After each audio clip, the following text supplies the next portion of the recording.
not in Gaza, not in Sudan, and not in any other part of the world. Ladies and gentlemen, rescuing multilateralism as a fundamental principle for the international system is an urgent necessity. And for each and every one of the nations that make up this forum, it's an unavoidable commitment if we really and sincerely want a future of peace and progress.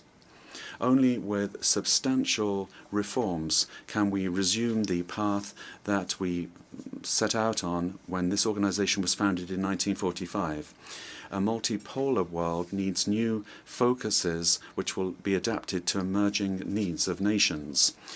We support the reform of the Security Council. Once again, it should resume a collective approach that is pacifist and democratic in the way it acts. It's not acceptable that decisions are not adopted in favor of peace because of the right exercised by the few. I'm referring to the right of veto. And with that, avoiding decisions being taken that are hard-hitting against those states which repeatedly violate the charter of this organization. Let us recall to the members of the Security Council that it is their primary responsibility to maintain international peace and international security, and that in the performance of its functions it must proceed according to the purposes and principles of the United Nations. Madam Vice President, Guatemala contributes as part of our commitment to peace with 213 officials, military observers and military staff in 7 of the United Nations peacekeeping missions. And this is a contribution which fills us with pride. Our professionalism and experience in this area have led us to be recognized internationally as one of the main countries to make the greatest contribution to peace in Latin America and the Caribbean.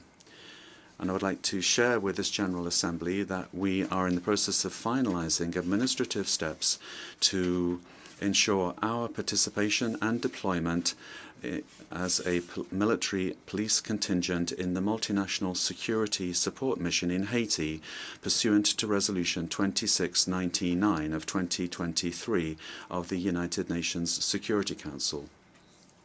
Guatemala expresses its readiness to support all efforts aimed at re-establishing security and stability in Haiti, the first contemporary independent nation of this hemisphere, and with which we are unified. Together with all countries of the America, we share historic links of responsibility. We have known for a long time that an attack against human dignity in any part of the world is an attack against all of humanity. And that's why peace is such a global imperative. We can all make a contribution. We all must do our part. This is the idea that is at the heart and the existence of this organization. In the same way, this organization has the obligation to maintain and increase its cooperation to ensure the protection of migrants, displaced persons, people who, for political, social, or economic or environmental reasons, have taken their lives to other countries. Our government has committed to transforming the relationship between the state of Guatemala and Guatemalan citizens residing outside the country, because they continue to be an integral part of our nation, and their work is a fundamental part of our economy. We are doing this through a strategy that makes it possible for them to have effective participation in our national development, converting them into project partners in order to improve the living conditions for the families that have decided to remain in Guatemala.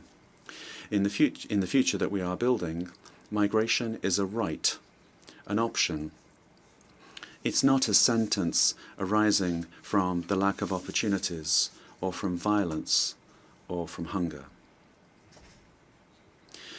Over the last decade, Guatemala has moved from being a country of origin for migrants and increasingly one of transit and return, and also to a lesser extent a place of destination.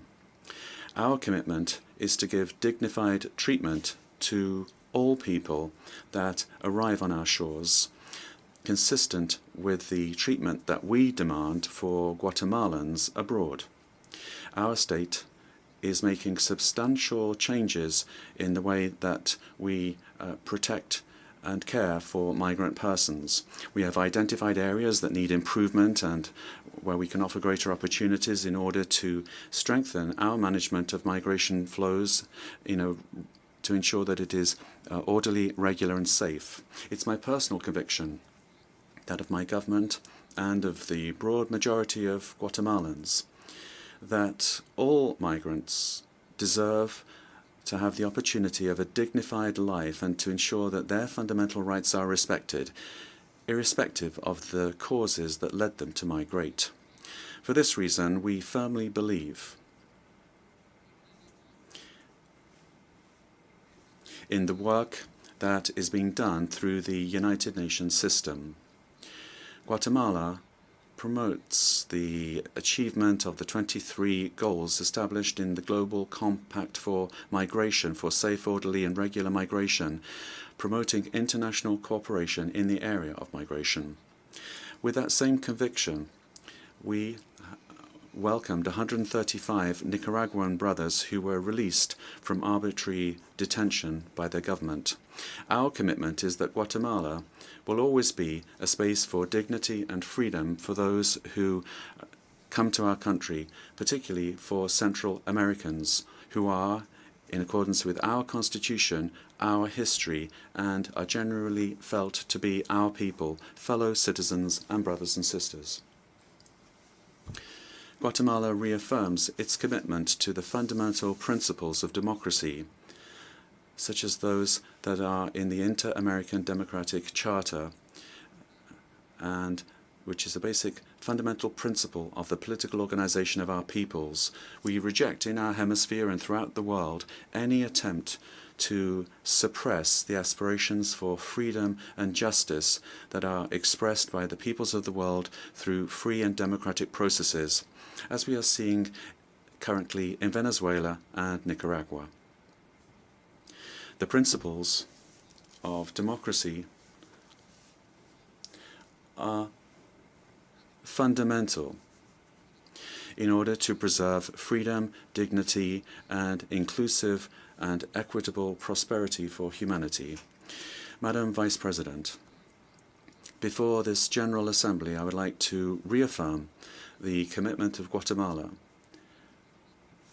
to permanently and in a lasting manner resolve before the International Court of Justice the insular and maritime and territorial dispute with the brotherly country and neighborly country of Belize. By opting for dialogue and the international legal mechanisms, we have demonstrated that peaceful means and respect for multilateral institutions are the most effective way to resolve disputes between countries. We are confident that this process will make it possible to bring about a just and lasting solution that respects the rights and dignity of both countries. This act is an act of faith, of our faith, in international law, and our commitment to lasting peace, not only for Guatemala and Belize, but also as an example for the region and for the world. Madam Vice President, the urgency of the challenge that we are facing suggests that we take concrete action and not just limit ourselves to rhetoric. It has been said very often that the time has now come to move from words to action. Conflicts and migration in Central America are fueled by what we consider to be the most pressing global challenge, namely the climate crisis. It is endangering our systems, our economy, our food chain, our survival itself. We are at a critical juncture for saving the current and future generations. Climate change is a devastating reality that is affecting humanity, which affects us today, but which will have disastrous consequences for the future. Guatemala, despite being a hugely diverse country, is extremely vulnerable to extreme climate events that cause natural disasters, flooding, landslides, fires, and an increase in temperatures that we have all been witness to this year. Our contribution to greenhouse gas emissions is minimal. Nevertheless, we, like few other countries, are suffering the onslaught of these extreme climate events. We are adapting ourselves to this reality and reducing the vulnerability of our country. In 2025, we will be presenting an update of our nationally determined contribution in fulfillment of the commitments established in the Paris Agreement. But we must recall here in this forum that the responsibility to address this crisis is a shared one. We have to act to resolve it, those that are suffering the onslaught of this crisis, but also those that have caused it. We issue an urgent call to the major powers to assume the leadership role that is theirs, as well as we appeal to the moral and financial responsibility with the nations, with the countries that have suffered the worst effects. The time to act is now, and it's essential that the next COP, COP29, to be held in Azerbaijan, be a success. The commitment of Guatemala to achieve this goal is total. Dear friends, Vice President, Guatemala is changing, and this change implies a transformation of our relationship with the world. We are doing what we can to contribute to the goals of this organization, and this contribution is born of a commitment to the norms and values of global peace and security, but also it comes from a democratic mandate that we have been given. Our people have the conviction that democracy is a necessary condition for progress and for well-being. Guatemala has an authoritarian past, and that's a very recent past, a tragic past that many of you will be aware of. Nevertheless, expressing our vocation for the freedom of our people, and with significant assistance from the international community, we have taken a turn towards promoting and defending human rights, earnestly confronting our historic problems and debts, and assuming courageously the responsibility to resolve the current problems that we have. The recent visit of the High Commissioner Volker Turk and the immediate renewal of the presence of his office in Guatemala are a testimony of this commitment. Guatemala has renewed its commitment to achieving the Sustainable Development Goals with the recent adoption of the Pact for the Future as part of the Summit of the Future. We are convinced that economic growth alone does not produce development.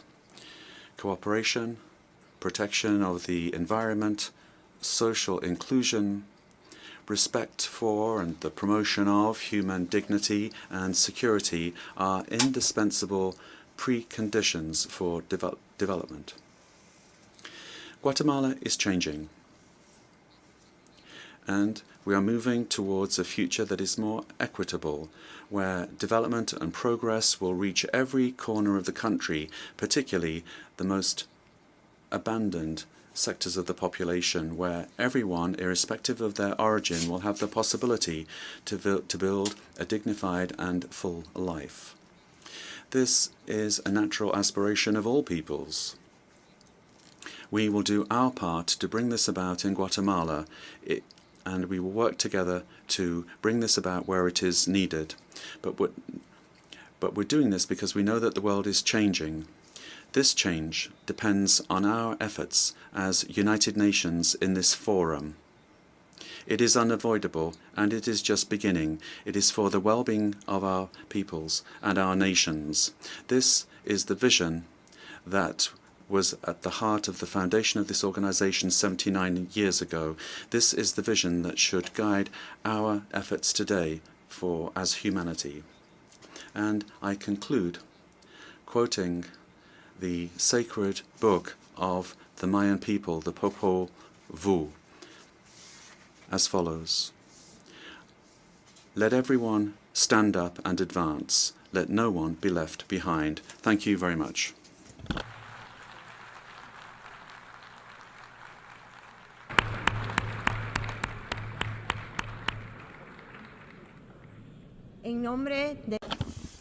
On behalf of the Assembly, I wish to thank His Excellency President of the Republic of Guatemala.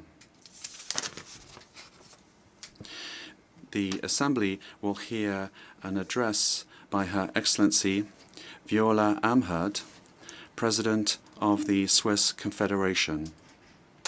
I request protocol to escort Her Excellency and invite her to address the Assembly.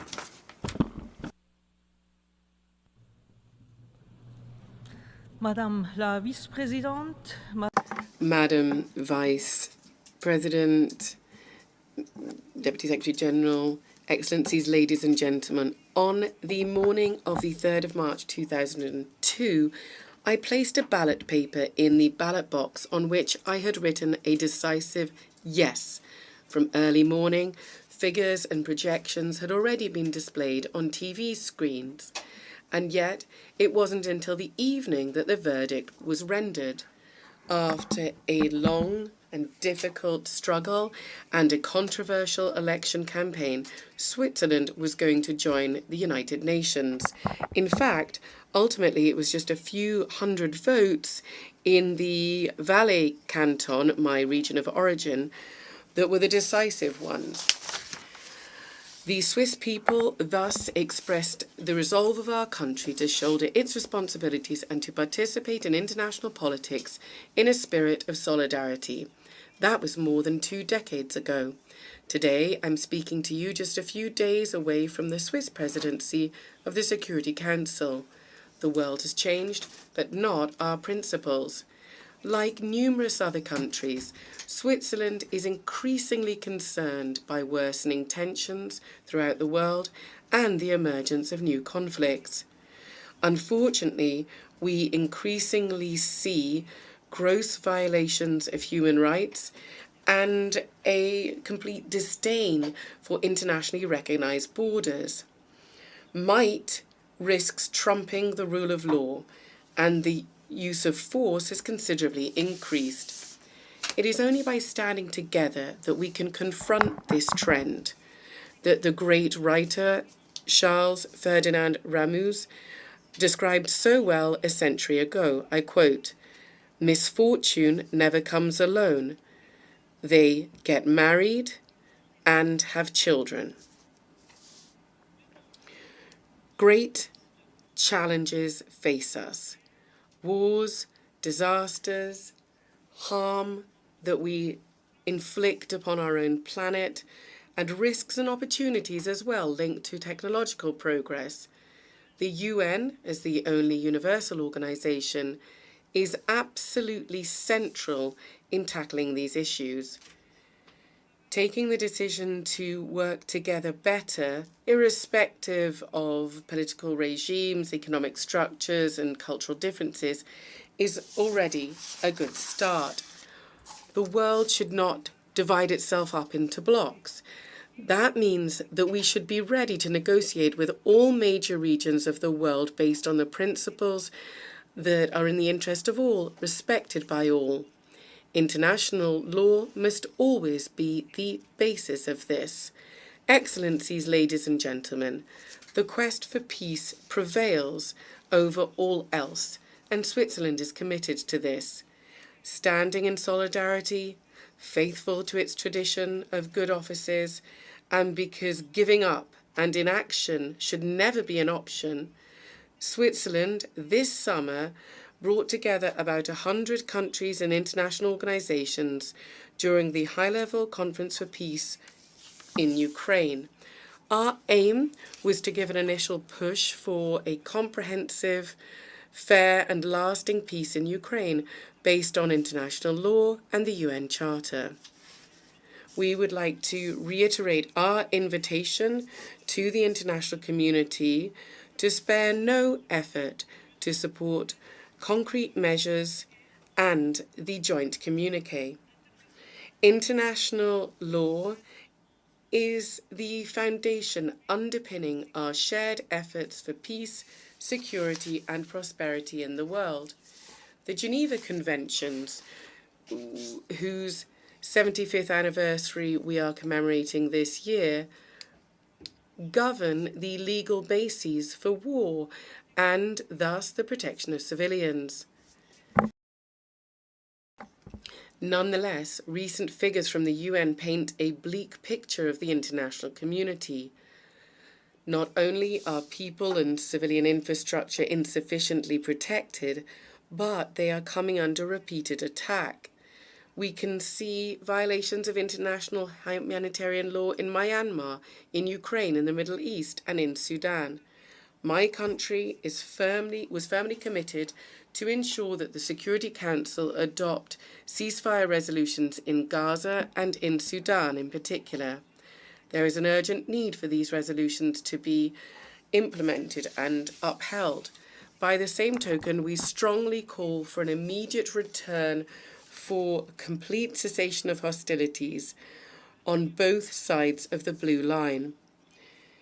The heavy price paid by civilians in these crises and in these conflicts currently makes Switzerland even more resolved to continue to view international humanitarian law as a top priority.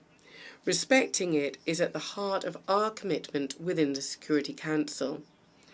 The protection of civilians is not a given, and it is no way guaranteed. We should grant it more importance in situations of conflict.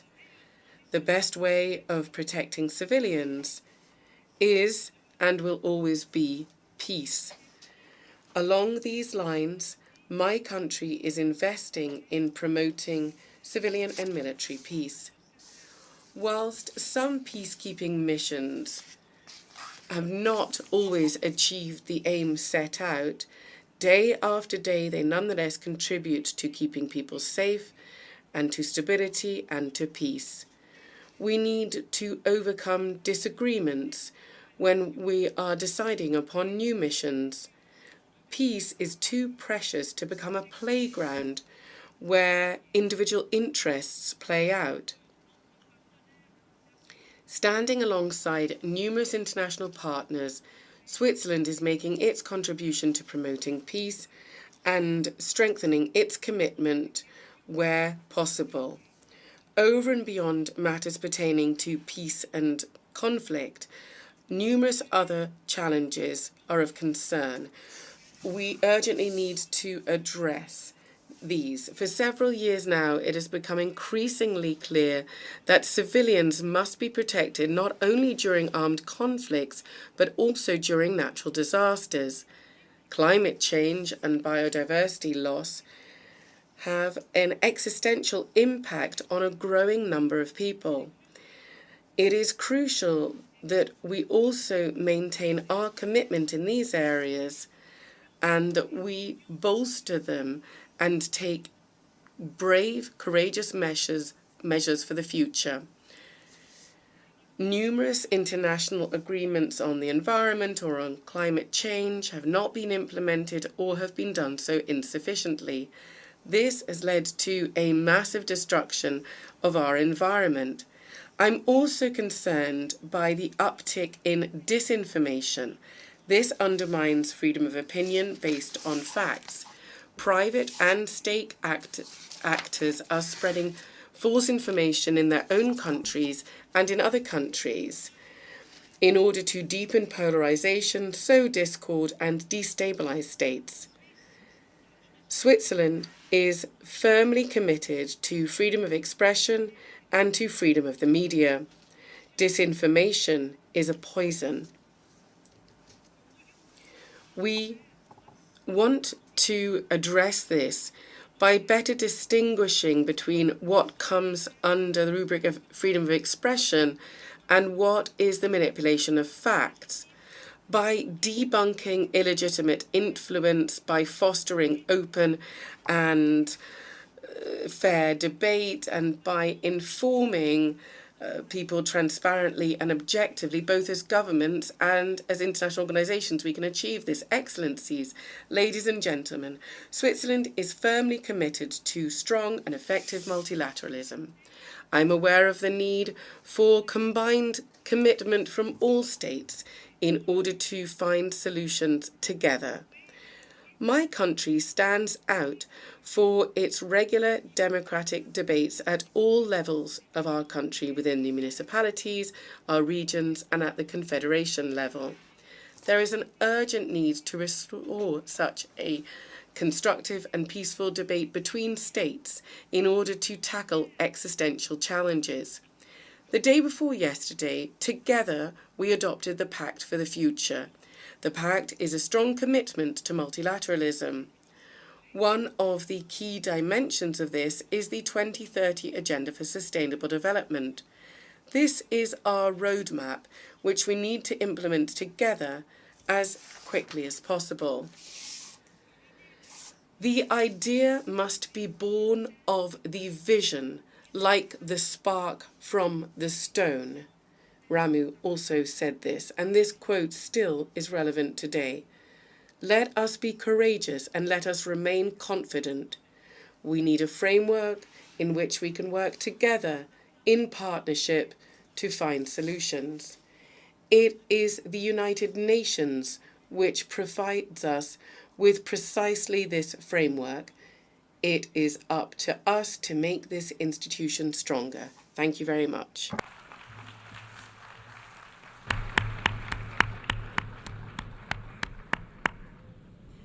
On behalf of the Assembly, I wish to thank the President of the Swiss Confederation. The Assembly will hear an address by His Excellency Gustavo Petro Urrego, President of the Republic of Colombia. I request protocol to escort His Excellency and invite him to address the Assembly. My daughter, Antonella Penetro, has just sent me a paragraph, and she wanted me to begin my speech with that paragraph. So with your indulgence, I will read it. It is a paragraph written by a child of 15, 16 years old, and it reads as follows. Today I am proud to appear before you as the President of the Heart of the Earth. That is how our indigenous people on the Sierra Nevada defined my beautiful country. Geographically speaking, what they said is logical, and it's logical that we call ourselves the heart of the world. However, if we are the heart, we have to set an example of unity, total peace, and preservation, conservation of nature. If a heart works and beats, that's a great step forward. However, all other parts of the human body are important. If one fails, the rest will follow. As such, from the heart of the earth, we now invite all countries to have their conscience piqued, to stand up and leave aside the greed that is killing human beings and Mother Earth. We invite you all to take a step towards total peace. My daughter is in those paragraphs. Those are her orders. Please take heed. Ladies and gentlemen, presidents of the world, in this very house, the ability of a president to communicate depends on how many dollars he has in his budget. It depends on how many warplanes he has. And ultimately, it depends on the clout that his country has and its ability to destroy humankind. The power of a country in the world is no longer exercised by the type of economic or political system it has or its ideology, but power is wielded according to how much capacity one has to destroy humankind. There is this power of destruction, but who are important are those who really have the power to sustain life. We speak, but we're often not listened to. And sometimes perhaps the only people listening to those of us that want to sustain life are our own peoples. That's why we're not listened to when we speak out for the genocide in Gaza to be detained, even though we do speak for the majority of the world and we represent vast swathes of humankind. However, nevertheless, we're not listened to. A small minority of presidents that are able to stop the bloodshed and sit, but they're not listened to. And we're not listened to by the presidents that can destroy humankind. We ask them to swap debt for climate change spending, but we're not listened to. If we ask for war to stop so that we can concentrate on the expeditious transformation of the global economy so that we can save the very human species, we're not listened to either then. The power to destroy life is the power that allows voices to reverberate throughout the United Nations House, and it's that destructive power that gives convening power to representatives. The voice of nations is not heard when we ask humankind to unite to preserve existence. We speak here, but we're not listened to. However, perhaps we're not really speaking any longer to be listened to. We need to speak so that the peoples of the world are listening. That's now what we're interested in. In the last year, 11 million hectares on the Amazon jungle have been burned in only actually 1 month as a result of global warming and climate change. Scientists said that if we were to burn the Amazon rainforest, we would reach a point of no return in climate terms, where human decisions to halt the collapse of the climate would now have no effect whatsoever. Well, the Amazon rainforest is burning. Bells are already tolling for the whole planet. Bells are tolling for you, for us, for humankind and life. That was said by Ernest Hemingway, "The bell tolls for thee." Bells are not only tolling for you, but for all of life. The end has begun. A year ago, I called for a conference for peace on Palestine at this very rostrum. But the first bomb yet had not been dropped. Now, 20,000 boys and girls have been killed under the bombs.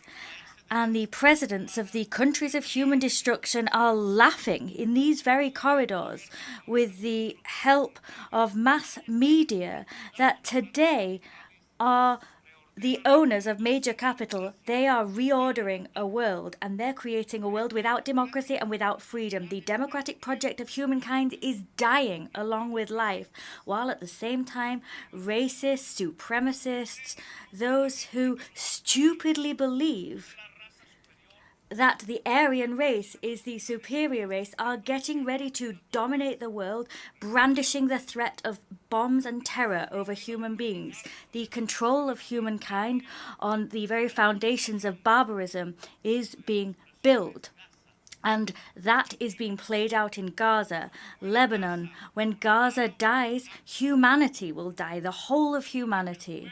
The people of God was not the people of Israel, it would seem. It is not the people of the USA. Rather, the people of God is humankind as one. The children of Gaza, they were humankind, the chosen people of God. They are killing God's chosen people, the children of our very humankind. There is one reason for this contemporary Armageddon. In the senselessness of governments that applaud genocides, governments that don't act to change economies and decarbonize them. There is a logic behind all of this.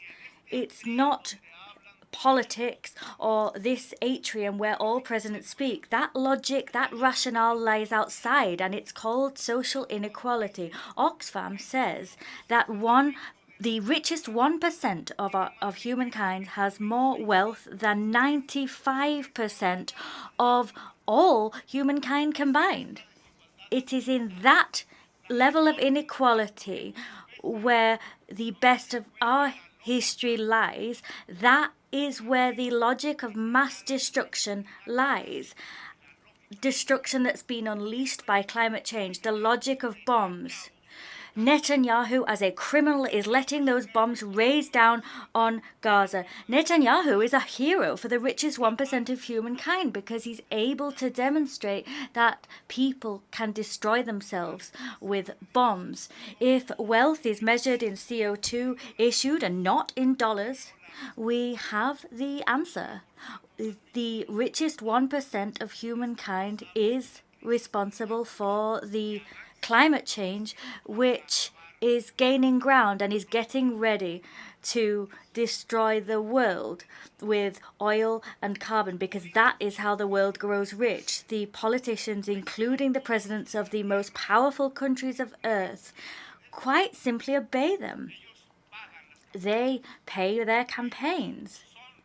They are the owners of the means of communication, the global media. They are those who conceal the truth of science, like we see in the film Don't Look Up. They are the people who decide what is thought, what is said, what should be forbidden, and what should be silenced. In their power to prohibit and to ban, they scream, "Long live liberty!" But what they're talking about is nothing more than the freedom of the global 1%.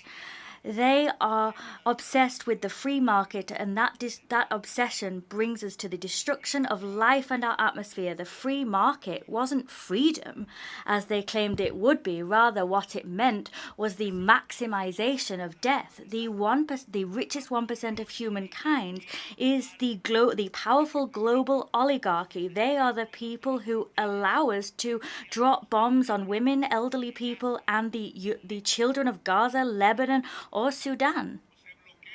They impose economic blockades on rebel countries that don't yield to their domination, Cuba, Venezuela, because they need to demonstrate their destructive capacity to the remaining 99% of humankind, so that they let them continue to wield power, continue to grow their wealth, and continue to tighten their control.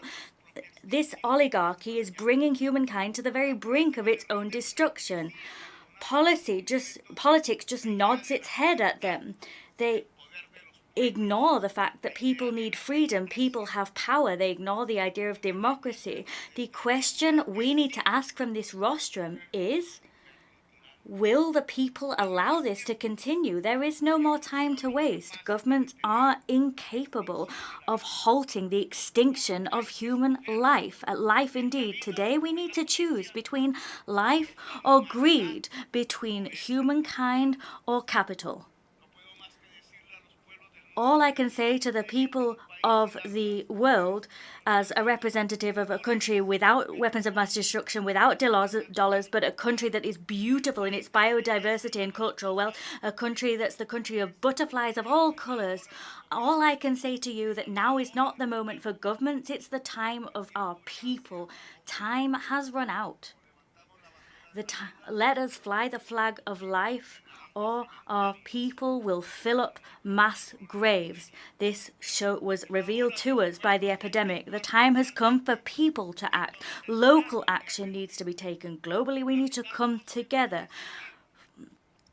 Fossil fuel capital cannot continue.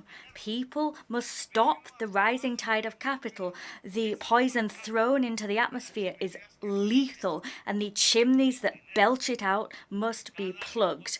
Every corner of the world can be a battle against those chimneys. A century ago, we raised a red flag that was held by the hands of the workers of the world. They talked about a revolution against capital. This world has ended. It is no more. It was lost in the largeness, the enormity of states. The red flag could no longer find a place in the history of humankind. However, today, we no longer need to defend a class, a system of ideas, but we need to defend life as a whole. And with that goal in mind, that we need to lift up another flag, maybe not a red flag, but a flag of all colors, a flag of the colors of all of humankind. That's why that flag needs to be lifted once more, so that our existence on Mother Earth can be protected. There is the world's word, socialism. Today it has a new meaning. The brains that are really behind our work are today more connected now than ever before. Human knowledge is more collective than ever before.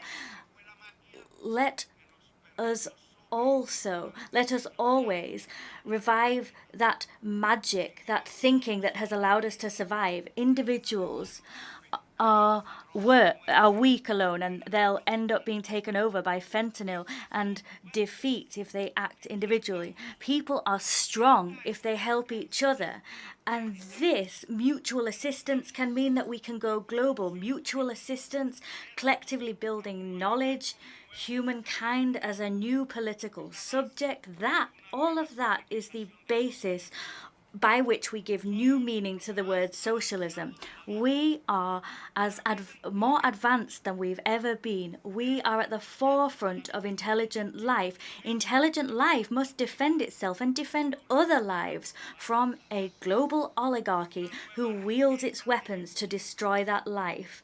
New wealth needs to be built, wealth no longer based on oil, but rather on the intensity of free creative work that itself will produce and will allow us make progress even with AI. But that AI does need to be controlled at a global level with public power. Productivity allows us to have creative free time. It allows human brains to come together. And coming together, human brains can achieve more. That network of humanity's neurons is what will allow us to vanquish with our flag held high. That is the flag of life. Now, I'm not really talking to Biden, Macron, Schultz, Xi Jinping, or Putin. But from China, I have the idea of a dialogue between civilizations. From Europe, I've taken the idea of its social compact. From the United States, I've taken its love of its original democracy, the democracy of its founding fathers. From South America, I've taken its diversity. It's jockey on a horse. It's Simon Bolivar. From Africa, I've taken their drums, the drums that summon us to communicate with the spirits of nature. Jesus. From Jesus, I've taken the idea of universal love, light giving life. I've taken all of these civilizational forces that lie within all the peoples of the world. We need to bring them together and draw from them the strength that we need to wage the greatest battle in humankind's history. That battle is, and about this there can be no doubt, a global revolution. We need to build the largest army ever seen, with spaces for warriors for life, men and women. This global army for life will not have weapons from the global oligarchy. It will not have nuclear weapons. It will not compete for weapons. Neither will it have the full coffers and vaults of banks. Neither will it have the power to destroy children in the genocides waged by oligarchies, but it will have the greatest power of us all. That is the power of a humankind that is united and will not allow its very existence to be torn from it. There is only one. There have been millions and millions of light years, and there's only one point we can see in the black universe. That is Earth. There is human life, intelligent life, humankind. We can't let that one light in the universe go out. Without life, all we'll have is inert darkness. And that inert darkness is what fills the hearts and soul of the global oligarchy and its idols. It is now up to humankind to wage a battle. The time has come for the people. If the governments were not able, as has been made patently clear here, to work, and they decided to drop bombs, wage senseless wars, kill boys and girls, play games of power, well, if that's what they chose to do, now what we need to do is solve humankind's problem by putting them in the very hands of the people themselves, the simple, noble people of humankind. Instead of speaking to governing officials that heed nothing that we say, let us speak to ourselves as people. Let us address people so that together we can work to demonstrate that there is another democratic power, that there is the power that humankind has, and that power can spark a new conscience to itself produce new governments and new leaders. If life manages to triumph over its very extinction, it won't be the global oligarchy that's governing the world. That oligarchy will be defeated to allow for the building of a global democracy. A new story is about to begin. Thank you for your kind attention.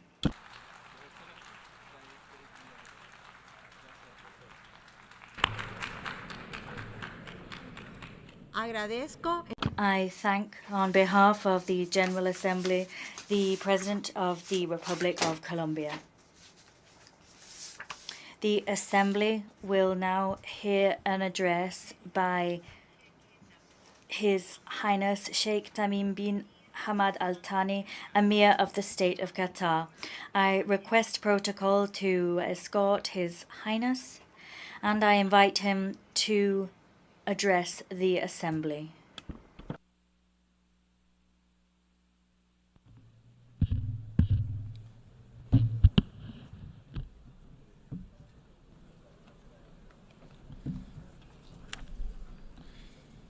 Bismillah ar-Rahman ar-Rahim.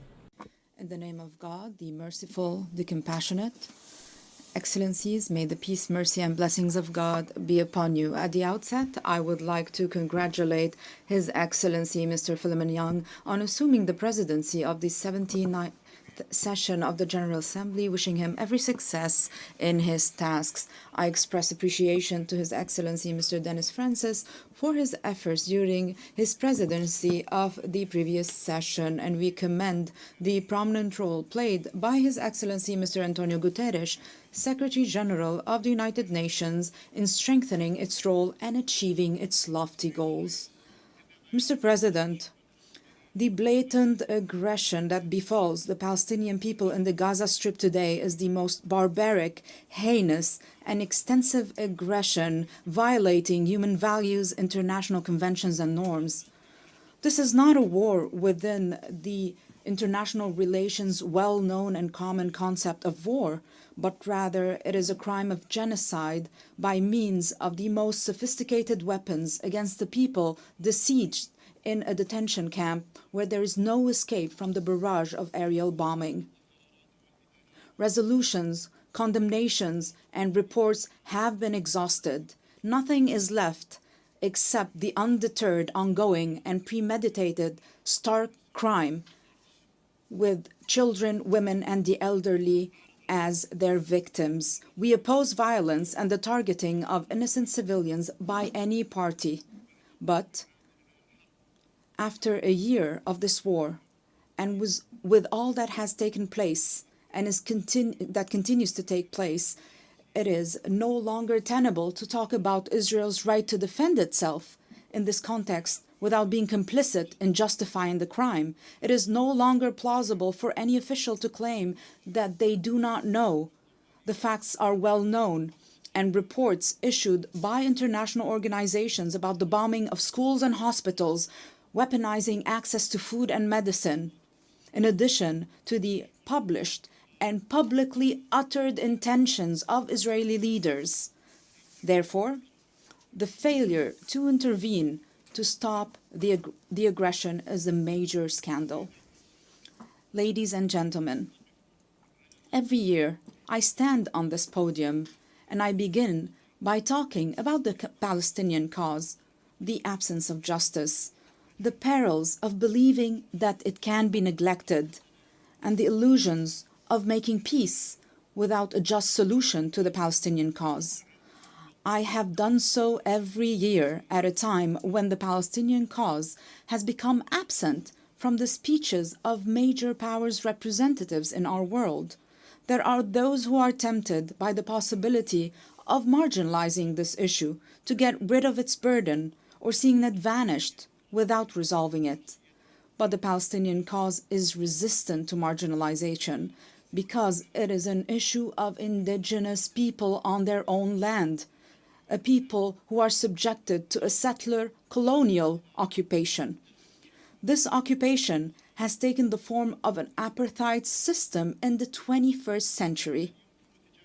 Can this be overlooked? The Palestinian cause will remain in place, except in two cases, either the end of the occupation or the disappearance of the Palestinian people. It seems there are those in Israel who entertain wishful thinking to eliminate the Palestinian people. The ongoing Israeli aggression for nearly a year is nothing but a result of the absence of a sincere political will, a deliberate international failure to resolve the Palestinian issue with a just solution, and insistence of the occupying Israeli authorities to impose a fait accompli on the Palestinians and the world with all types of force. The ongoing brutal war has fired the coup de grace at international legitimacy and inflicted serious damage on the credibility of the post-World War II concepts on which the international community was founded.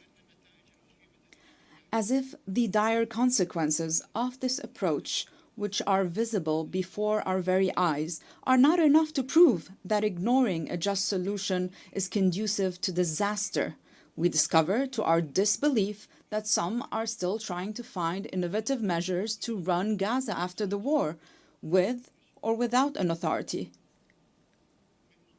only on the basis of security considerations. And what is meant, of course, is the security of the occupation, not the security of those languishing under the occupation. It is the same mindset that led from one disaster to another. It is the approach that wants to tailor the entire region to fit Israel, while looking for circumventions to avoid ending the occupation and work on imposing the rule of one people over another by force. Is it reasonable that even after this disaster, the major countries with the ability to influence the course of events are unable to reach a conclusion of the necessity to stop the war and pivot towards a just solution immediately instead of innovatively working on formulations to evade it? The end of the occupation and the Palestinian people exercising their right to self-determination is neither a favor nor a gift from anyone. Unfortunately, the Security Council has failed to implement its ceasefire resolution in the Gaza Strip and to refrain from granting the State of Palestine full membership status in the United Nations, despite the fact that the General Assembly adopted a resolution last May supporting Palestine's request for UN membership. The State of Palestine's full UN membership neither establishes its sovereignty nor ends the occupation, but at least it sends a message to the far-right government involved in challenging international legitimacy that force does not eliminate rights. Talking about such a step harming the peace process is simply eyewash, because there is no Israeli partner for peace during the current government's tenure. No peace process is taking place, but rather there's a genocide. In this regard, we highly value the position of countries that recognize the State of Palestine based on 1967 borders. The continuation of the humanitarian tragedy of the brotherly Palestinian people for more than 7.5 decades, this is a shameful stain on the conscience of the international community and its institutions. There is no point in talking about security, peace, and stability in the Middle East region and across the world if not backed by concrete steps leading to an immediate ceasefire and an end to the Israeli occupation of all Arab territories. Ladies and gentlemen, it is no secret that we are facing a humanitarian catastrophe in Gaza and other Palestinian territories, which are subjected to coordinated attacks by the occupation army and settlers in an attempt to enforce plans to expand settlements, annex the West Bank, and Judaize Jerusalem. The international community bears the responsibility for the consequences of what is happening to the brotherly Palestinian people. The Palestinian people are subjected to unfolding genocidal war that has resulted so far in the death of more than 41,000 martyrs, let alone the missing under the rubble, including 17,000 children, 11,000 women, 100,000 wounded, and thousands of disabled and millions of people forcibly displaced several times, in addition to the complete destruction of the infrastructure of hospitals, schools, and buildings, including mosques and churches. A whole society is being destroyed in the course of the genocide against segments of the Palestinian people.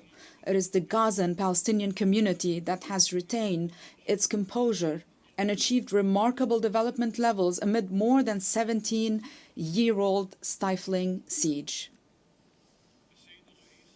Mr. President, the state of Qatar has opted for undertaking mediation efforts in an endeavor to stop the aggression on Gaza and secure the release of prisoners and detainees. It is a mediation amidst fierce war and complex circumstances during which one party would not hesitate to assassinate counterpart political leaders with whom it negotiates, such as the assassination of Ismail Haniyeh, who many people feign forgetfulness that he was not only the political leader of Hamas, but also the first elected Palestinian prime minister. For us, mediation and humanitarian work are both a strategic political choice at the regional and international levels and a humanitarian duty before being a political one. We're not being boastful. Our mediation efforts, in partnership with the Arab Republic of Egypt and the United States of America, culminated in a humanitarian agreement